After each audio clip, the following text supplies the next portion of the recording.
जेजूशी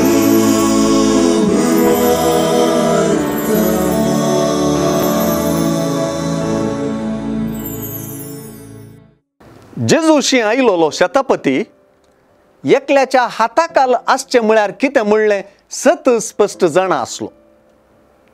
शतापती एक सोजेर आसून हेरांच्या हाताकाल आसलो आनी तो शतापती देखून ताच्याय हाताकाल सैनीक आसले.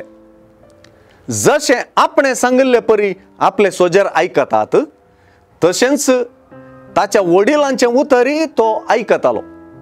आपल्या वावरांत आपणे पायची तीच गजाल सोम्यातय ताणें दाखोवन आपली भावार्थाची उचारणीच केली.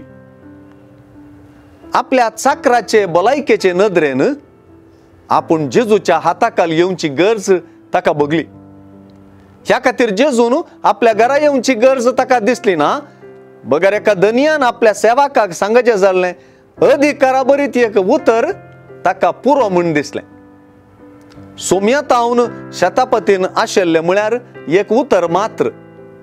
एका कमांडराक वा सोजेराक आपल्या कमांडराच्या कमांडाचो वा आदेशाचो सारको अर्थ आनी तो कमांड कितलो परिणामकारी तें सारकें कळीत आसा.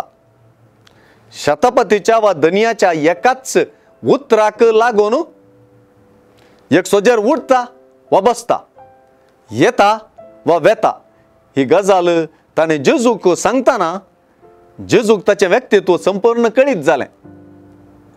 सोम्याच्या हाताखाल जावचें वा सोम्याच्या हाताखाल रावचें वा सोम्याच्या अधिकाराबरीत उतराक राखून रावचें शतापतीचो गूंड भावार्थ जावंक पावता. आनी होच भावार्थ ताका जेजू तावन शाबासकी जोडून दिता. ताणें ताका आनी ताच्या सेवकाक सांगाता जेजूच्या अधिकाराखाल आनी ताच्या उतराच्या अधिकाराखाल गेलो. आनी शुभ वर्तमानाचें लिसांव भोव सोंपें म्हणून आमकां कळीत जालें.